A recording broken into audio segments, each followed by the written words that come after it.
आपकी गायकी की शायरी बड़ी मुनफरिद होती है। शायर कौन होता है?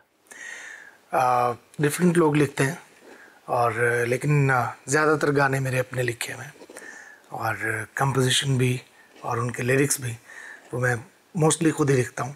लेकिन कुछ 10 एक साल पहले जब गाने सुपर हिट होने शुरू हुए थे तब डेफिनेटली हम लोग कोई अच्छी लाइंस, कोई अच्छे शायर उनसे लेते थे शायरी। बाज़ बातें आप बड़ी मुनफरिद और अजीब करते हैं। मसलन आप कहते हैं कि जी मतलबी लोग अच्छे होते हैं, फ़ौरन पहचाने जाते हैं। आप कहते हैं जो बेवफा लोग हैं, जो खूबसूरत हो वो बेवफा होता है। तो ये दोनों बातें समझाएं ज़रा।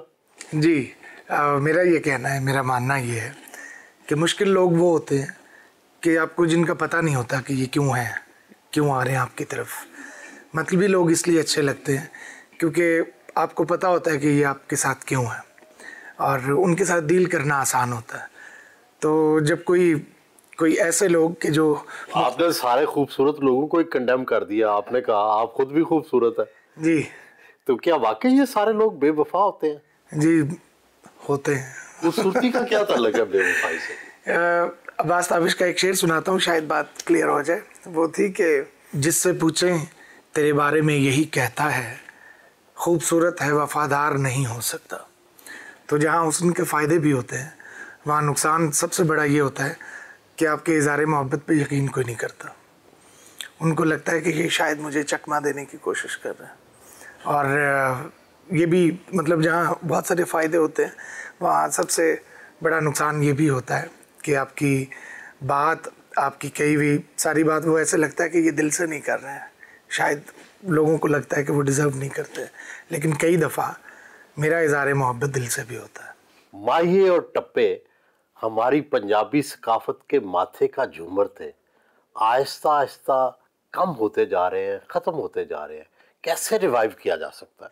जी, लेकिन बिस्मिल्लाह करा जब से सुपर हिट हुआ है, जब से लोगों ने उसको प्यार किया है पूरी दुनिया में, तो आप म्यूज़िक की माहौल को ज़रा अगर उससे स्टडी करें कि बिस्मिल्लाह करा से पहले हमारी जो रीजनल लैंग्वेज थी, हमारी जो इलाकाई माँ बोली थी, जिसे हम सराइकी ज़ुबान भी कहते हैं, और हमारी जो जिसे हम बिलोंग करते हैं जांगली पंजाबी, तो इसे ओन नहीं किया जाता था हमारे। हालांकि माये दौड़ा बहुत स्ट्रॉन्ग है हमारे पास।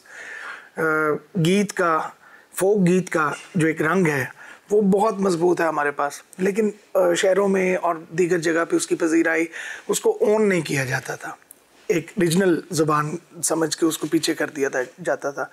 लेकिन बिस्मिल्लाह करने के बाद आप अगर उसकी म्यूज़िक की स्टडी करें, कोक स्टूडियो भी बाद में यानी शुरू हुआ, और वो सारा कुछ ही वो माया, फोक म्यूज़िक और वो पुरानी लाइंस जिन्हें नहीं करके हमें सुनने को बहुत आम मिलती हैं।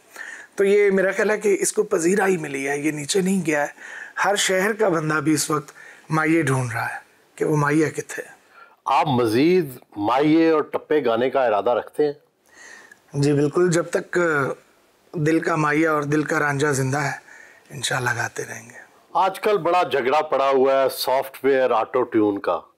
आप कितना इसका इस्तेमाल करते हैं और क्या वाकई करना चाहिए या नहीं? अगर एक टेक्नोलॉजी है और आपकी वो चीज़ की परफेक्शन में मदद दे रही है तो मैं इसके ख़िलाफ़ नहीं हूँ। वो इसलिए कि बहुत सारे लोगों की रोज़ी रोटी लगी हुई है इसमें, जिन्होंने बहुत ज़्यादा रियाजत नहीं की या जिन्हें वक्त नहीं मिला। आपको ज़रूरत पड़ती है इसकी? मैं बहुत कम यूज़ करता हूँ ये, मतलब क्योंकि मुझे ऑटो ट्यूनर से बचाने के लिए मेरे बचपन में मेरी खेल कूद की बजाय मुझे रियाज करवाया गया, और उस जिन्होंने रियाज नहीं किया हुआ उन्हें ज़रूरत पड़ती है। क्योंकि इसमें जो माइक होता है, आप इस थ्योरी से भी आप बहुत बेहतर वाकिफ़ होंगे कि माइक जो है ये आपकी आवाज़, आपकी सांस, आपकी हर चीज़ दिखा रहा होता है। तो उसमें अगर बेसुरा हो इंसान तो वो भी नज़र आता है। तो यानी इसमें मुझे मालिक का शुक्र है और अब्बू की जूतियों का सदका कि बहुत कम ज़रूरत पड़ती है। कभी कोई कंपोजिशन ऐसी हो या कभी कोई ऐसी चीज़ हो जो बहुत फास्ट हो और जिसमें बहुत तेज़ी से नोट्स भाग रहे हो, तो कभी कोई ऊंच नीच आखिर इंसान है हो जाती है, लेकिन बहुत कम मुझे ज़रूरत पड़ती है इसके। बहुत बड़े बड़े नामों ने आपको सुना, आपको दाद दी, सदर मुशर्रफ साहब ने भी आपको सुना, और कौन कौन से ऐसे लोग आपको याद हैं जिन्होंने आपको सुना और दाद दी? मुझ पे ये भी एक खुदा का करम रहा है कि दुनिया जिनको सुनती है, जो हमारे लेजेंड्स हैं, मुझे उनसे दुआ लेने का मौका मिला है। और मैंने उनको गाना तो खैर मैंने क्या सुनाना है, दुआ उनसे ज़रूर ली है। उस्ताद सलामत अली ख़ान साहब, जो पहली बरसी थी उस्ताद नुसरत अली ख़ान साहब की, उसमें जब मैंने परफॉर्म किया तो ख़ान साहब ने मुझे, वो बैक स्टेज बैठे हुए थे, तो मुझे उन्होंने पीछे बुलाया और मुझे सर पे प्यार दिया और बहुत दुआ दी। मेहदी हसन ख़ान साहब को मैंने सामने उनकी एक चीज़ पेश की, ख़ान साहब ने बहुत मोहब्बत की, बहुत दुआ दी।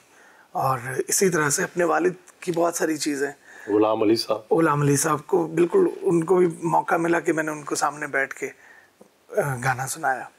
और क्योंकि आम जनता का गाना जो होता है, अवामी जिसे म्यूज़िक कहते हैं, वो और तरह का होता है। उसमें कमर्शियल बीट, म्यूज़िक, शोर शराबा, स्टेज की वो एक, तो जब इन लोगों को गाना सुनाना पड़ जाए तो वो हर एक के बस की बात भी नहीं होती, और फिर उनसे दुआ ले लेनी, कोई गलती भी निकालते हैं।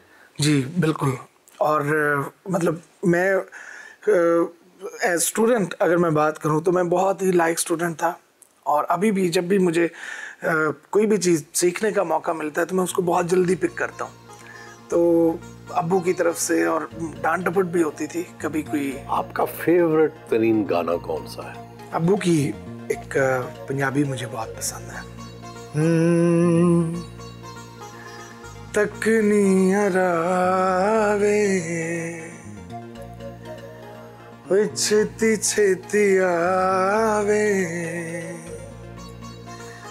मैनू तेरे ओए वेखने दा चाह, वे सांवला छेती घर आ जा, शाम पेगी वे हारा वे ओ शाम पेगी। वाह।